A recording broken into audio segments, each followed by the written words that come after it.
before the human race harnessed the power of fire, there was only darkness, an inky black foreboding abyss that concealed danger, mystery, and fear. Into that darkness brave men would not venture, for as the map says, here there be monsters.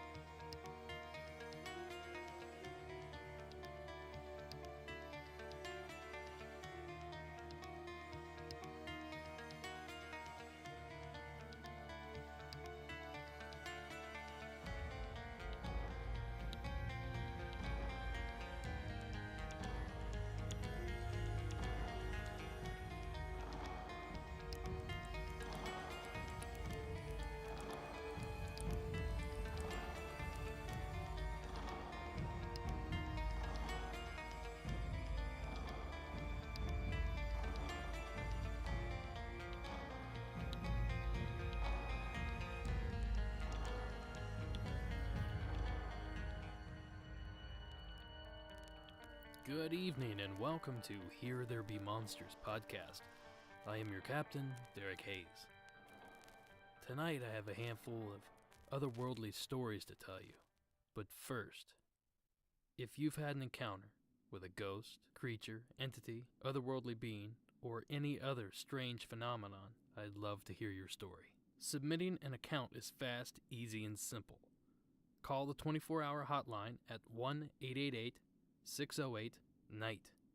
That's 888-608-6444. Wait for the short prompt, then leave your story just as you would a voicemail. Now, some of you have been asking how to submit your stories via email. That's also very easy. Simply email me at heretherebemonsterspodcast@gmail.com, or you can head on over to www.heretherebemonsterspodcast.com and click on the Report Your Sighting tab. There you will find a completely anonymous submission field to submit your encounter. Each story goes a long way to make the future episodes of this show great, so please submit today. Now, let's get on with tonight's episode.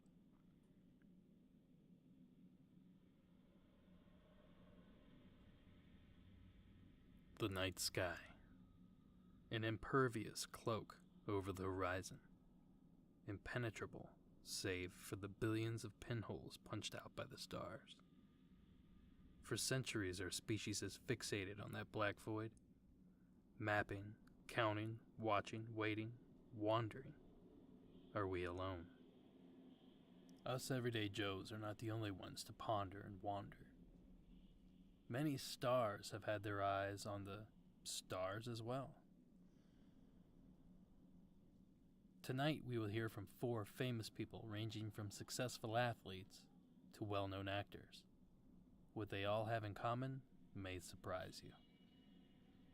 Our first interview was pulled from episode 310 of the You Made It Weird podcast. In this interview, the Super Bowl winning quarterback from the Green Bay Packers, Aaron Rodgers, describes an encounter he had several years ago with a strange object in the heavens. Anyway, so you saw a UFO. Talk about that. that's my kind of thing. I saw an unidentified flying object in the sky in New Jersey in 2005. Get out and stay, but whoa. Leave? No, don't leave. Okay. You know, I have friends that have seen things. 3 friends of mine were on a porch in New York. So, you know, similar but close, different. Yeah. Close. Were you in rural or city, ciudad? Rural. Rural. Mm-hmm. Alone? Late at night, I was with a good friend of mine.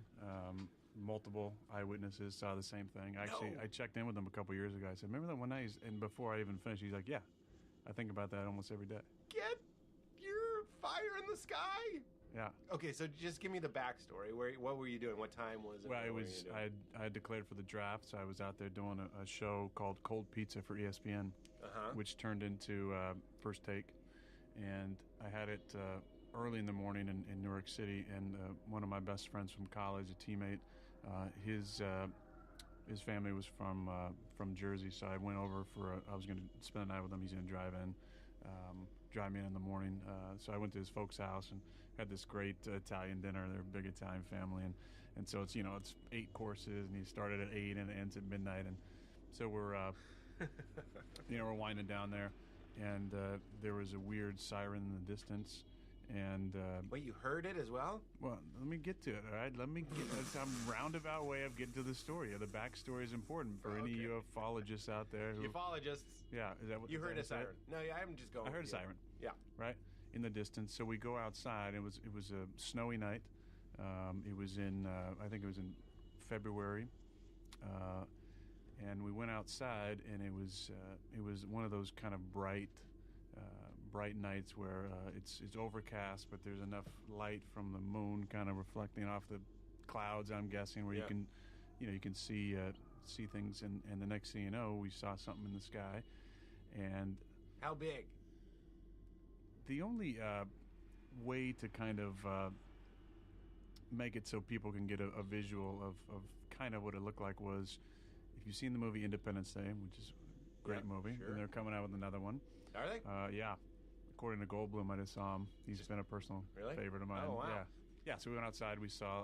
But it looked like Independence Day. Yeah. When the plane is it looks like commercial jets kind of flying, or maybe it's a military jet, and they're kind of trying to figure out what's coming through the clouds, and you see like just kind of a fiery movement of cloud, I guess. Coming through the sky, and then the plane eventually runs into the spaceship, which is coming in orbit. It was like that in a sense of that it was a large orange, left to right moving object. Whoa! And it wasn't triangular; it was more like a messy shape. Because of the overcast nature of the night and the snow, you couldn't make out. It was behind kind of the clouds we were seeing, but it was definitively large in the night sky, moving from left to right. Again, we're at like 12:30 at night here. Yeah. It was me and Steve and his brother that saw it, and it goes out of sight, and we look at each other and go, "What in the was that?" Holy shit! And then, yeah, and.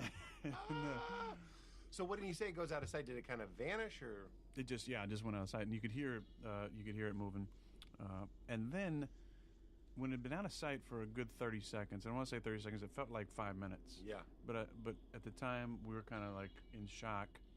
Then we hear the sound, definitive sound, and anybody who's been to a flyover or been to an air show or just seen Top Gun, the sound that a fighter jet makes as it flies by. Yeah. And there were about 4 of those. 4 fighter jets? Now, if you know anything about UFO sightings, or you've done research, you know that a lot of times 2 things are connected to UFO sightings. One is the presence of fighter jets. Is that right?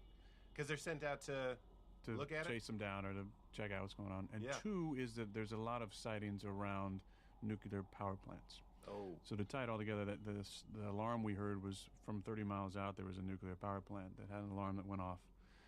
Well, Aaron, you were right to shush me. That's a good detail. And actually the alarm went off an hour later. No. We were still in shock so we all ran downstairs and ran outside and were like, oh, is something else coming? And we didn't, nothing else showed up. But again, in typical fashion, there was no mention of it the next day. Yeah. Now, it might have been after press time, so we said, all right, the day after, there's got to be something, right? Yeah. Nothing. Oh, my God. Have you talked about it before? I've told a lot of people, this is a scoop. This is definitely a scoop. That's crazy, man. Roger's account is particularly interesting because he really has nothing to gain by telling his story. His job is to play football and sell whatever products he endorses. Neither of those would be benefited by him sharing this story.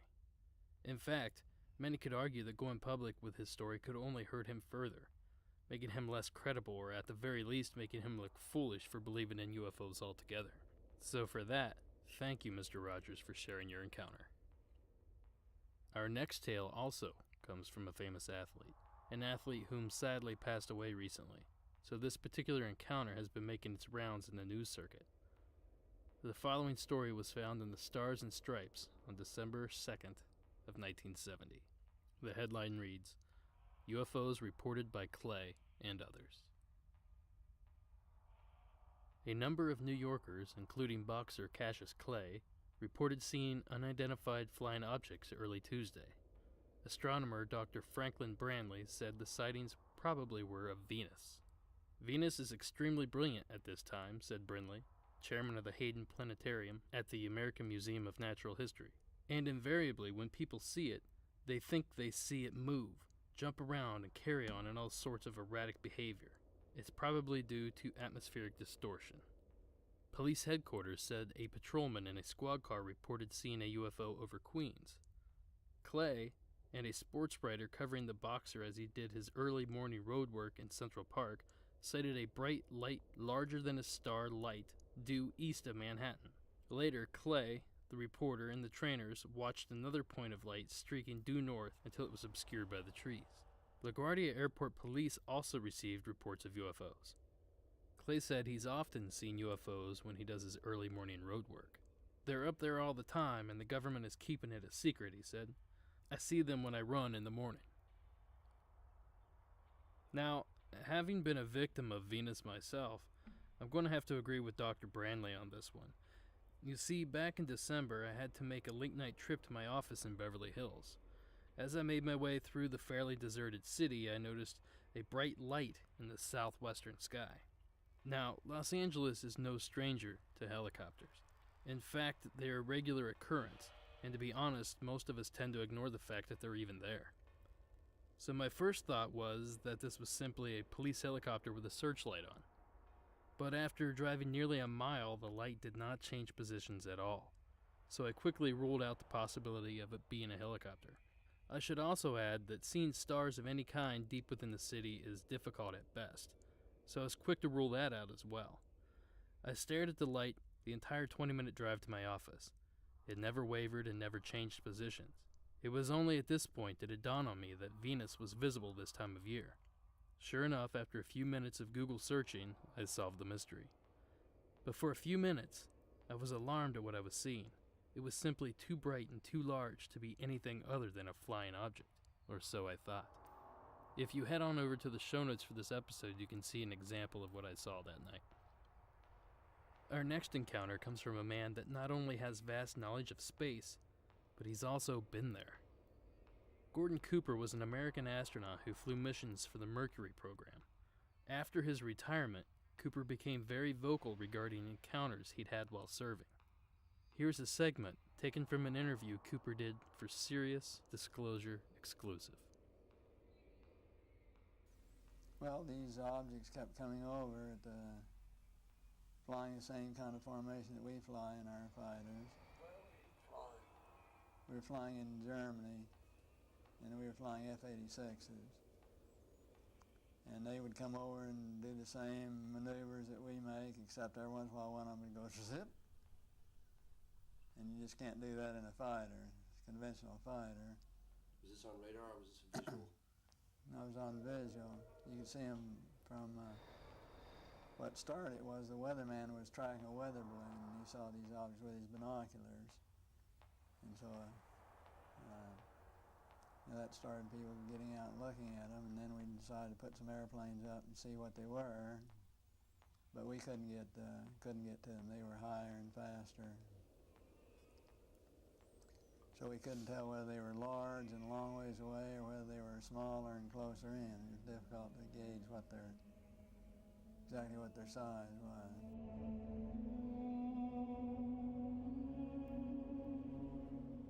They were definitely in formation.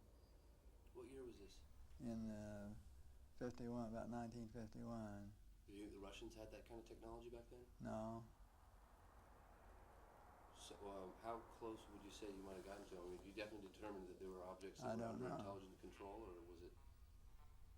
Well, yeah, they weren't just random. They were flying fighter formations, very definitely under positive control.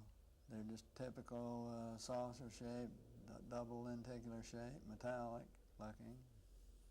I think they were definitely piloted vehicles, each one with the pilot in it, and very definitely in communication with one another, because they would have flights of more than And before they'd have flights of maybe 12 or 16 all across, and when they make a turn, they'd cross the flights in under, and they had to be in communication to be coordinated. Yeah, every once in a while one would zip off to the side, just do a lateral maneuver out to the side. Much as you've ever seen the lights, the UFOs that they filmed over Clear Lake, California. I Have you did. seen those found? I have. How they'll sit there in formation and all of a sudden want to go. I think they were extraterrestrial pilots flying, no doubt about it. Well, that was I was having some cameramen film the installation of a precision landing facility that we were putting in right out on the edge of the dry lake, and this saucer flew right over them and put down 3 little gear and landed out on the dry lake bed. And they went out to picked up their cameras and moved on out toward him filming. And he lifted off, put the gear back in the well, and climbed out at a very high rate of speed and disappeared. And so while I was going through all the regulation books and finding out the number to call in Washington to report it, I had them go over and develop the film. By the time they got back with the developed film, I was on the higher and higher and higher level officer talking to me. Finally with the colonel telling me to, when the film arrived at my desk, to put it in the carrier pouch. There would be a courier there at my office by that time already, and they'd arranged for him to fly in our base airplane back to Washington with these films, and do not run prints, et cetera, et cetera, et cetera. So we stuck them in the courier pouch. Did you watch the film? We didn't have a chance to run it. I had a chance to hold it up to the window and look at it. It was certainly good film. Good close-up shots? Good close-up shot. Nothing like I'd ever seen. Double lenticular shape. Same, didn't have a cupola on it or anything. It was pretty much the same basic shape. But this time I was involved in the research and development and doing very classified programs myself, at the test center. So I knew that we didn't have any vehicles of that kind, and I was 99 9/10% sure that the Russians didn't have any of that type either. So there certainly was, at that point in time, there was no doubt in my mind that this vehicle was made at some other place than here on Earth. And you send it on just like you're ordered to do, and do what they tell you what they tell you to do. I was working at the time. I was working on a little program that nobody knew about. We were not allowed to discuss with our family or discuss with anybody, and that was the U2 program. So it was in the same category, really. In my opinion, I think they were worried that it would panic the public if they knew that someone had vehicles that had this kind of performance way back right after World War II period of time. So they started telling lies about it. And then I think they had to cover another lie, tell another lie to cover their first lie, and now they don't know how to get out of it. Now it's going to be so embarrassing to admit that all these administrations have told a lot of untruths that it's going to be embarrassing to get out of it. Do you think they want to get out of it? Well, I think basically each and every president would probably like to get out of it, would like to come clean on the deal and not have to continue to tell distruths. Eventually, there's going to be something happen that will make all of them have egg all over their face, and they're going to have to admit that they haven't been truthful at all. Cooper is not the only astronaut to speak out publicly about UFOs. Buzz Aldrin, Donald Slayton, and Scott Carpenter, along with many others, have shared their encounters over the years. As with Rogers, I can't help but feel that speaking out on this subject can only hinder Cooper's professional career, as opposed to aid it. So why would he come forward with this information if it were not true?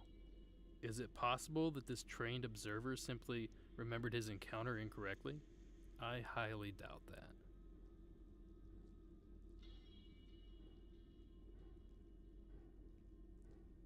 Our last interview comes from an actor who's no stranger to the paranormal. He's busted plenty of ghosts, played an alien on both television and the big screen, and owns a popular line of vodka named after the mysterious Mayan crystal skulls. Of course, I'm talking about Mr. Saturday Night Live himself, Dan Aykroyd. In an interview Aykroyd did with Sway in the Morning, he described his personal encounters with UFOs, and it's no surprise that his stories are remarkable. Take a listen. You know, so I'm a believer. I've seen 4, and I'm pretty sure they weren't meteoric bolide. I'm pretty sure they weren't Mercury. Dan, you talk, man. Where did you see 4? Yeah, you said you saw 4? Yeah, I was in Martha's Vineyard one night at 3 in the morning, and I went out actually on the deck to relieve myself because I like to do that outside because I'm a man. Did you defecate or did you piss? No, I'd like to master that. That'd be no, I was just having a leak out there, and I saw these 2 objects at about 100,000 feet, glowing very brightly, flying edge to edge, 2 discs, and very, very bright, just like round and vividly bright. And so I called my wife out, and I called 2 other people that were sleeping in the house. I said, come out, you got to see this. And we watched as these things lazily sort of zigzagged across the sky at what must have been around 20,000 miles an hour. Wow. Now, I know that wasn't a planet. I know aircraft. I've been in an F-5 fighter plane. I've been in helicopters. I've basketballed a DC-10 simulator down the runway. I've been in a B-25. I know aviation. It was not, that. So that was the first one. And the second one was I was at my farm, and I was going out into town, going to dinner, and it was at night, and I saw this little red light coming along the power lines that run on the other farm next to me, and a little red light moved along, and I'm like, that's got to be a helicopter. And I'm looking, and so I got a police bike, and it's got the wigwags on it, the lights, so I turn them on, and just to kind of see if I can attract attention. And the thing comes right over, and about 700 feet above me, it shines a light on me. And I'm listening. I got to hear rotor wop. I got to hear rotor wash. I got to hear an engine here. I got to hear an engine. I hear no engine. You heard nothing. And that thing popped that light on me, really bright light. And I kind of looked at it, and then the light winked off, and the thing just floated really, really slowly away. Slower than a helicopter might have been going. Now, the fourth one was I was in Montreal, Canada. I was in a hotel room watching spiders make webs on the 23rd floor of the Queen Elizabeth Hotel. The number 23. Yeah. And this thing was coming along, and it was a big square thing. It looked like a bunch of party balloons all stuck together, and I'm thinking, that's going to be the biggest party balloon set that I've ever seen. It was a big gray thing. It must have been, I'm thinking maybe 100 feet long and maybe 10 feet across. Big square thing. It comes and it just stops. And there's no strings, not like a barrage balloon or a blimp or anything. It just stops, and it slowly turned and then just drifted off over the river. And I'm thinking, man, that's unconventional. Then I went back to look in my book that I have where I have some references there, and I saw one just like it. So I believe I've seen 4. Okay. I believe the reports of other people, and I think there's something going on. Dan Aykroyd is here. I highly suggest you watch Dan Aykroyd's 2005 documentary, Dan Aykroyd Unplugged on UFOs. I will include a link to it in this episode's show notes, or you can simply search for it on YouTube. The man really knows his stuff when it comes to alien spacecraft. Now, before I leave you, I wanted to read a story submitted by a listener just this afternoon. I thought the story tied in perfectly with what we were discussing, so here it is. Hi, I just discovered your podcast from Reddit, and I'm really enjoying it. Anyway, I saw that your next episode will be on UFOs, so I figured I'd send my experience in. This was a couple years ago. I was coming home from a friend's house and listening to a podcast who happened to be talking about the constellation Orion. It was late, around 11 p.m. to midnight, and in the middle of winter in Tennessee, so the stars were out and the sky was very clear. As I was pulling into my street, I had stopped the car just so I could find Orion and appreciate the stars for a minute. It was then that I noticed there was a bright light in the sky that looked like a star, but also looked closer than a star should have been. It hovered there for less than a second, but then took off very quickly. It was in the southwest part of the sky and took off headed west. It left a slight trail behind it, almost like you see in movies when a spaceship jumps into hyperspace. And it was traveling so fast, it seemed to just blink out of sight, not go behind the horizon or anything like that. It left its light trail in its wake, and then was just gone. I was shocked. I pulled into my driveway and just sat there thinking, Oh my god, was that a UFO? I just saw a UFO.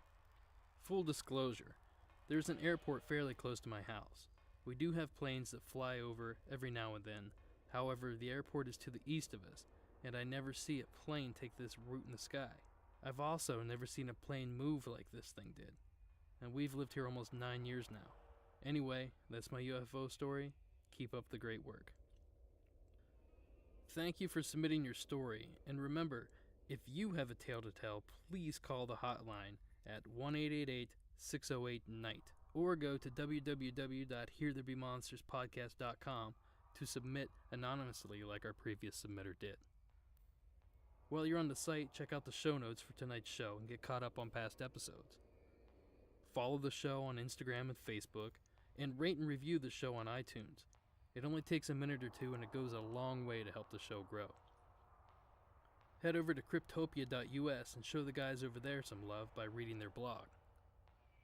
And lastly, help me pay for this wild ride. You see, I'm an artist on the side. I create all kinds of dark art. In fact, I just sold a replica mummified Egyptian phallus to a customer back east. So if you're a fan of this show, you will love what my shop has to offer. Just simply head over to Etsy.com, that's ETSY.com, and search for the Rag and Bone Emporium. Now that's N as in Nancy, not A-N-D. Or simply follow the links found on the show's website. Alright folks, that's it for tonight.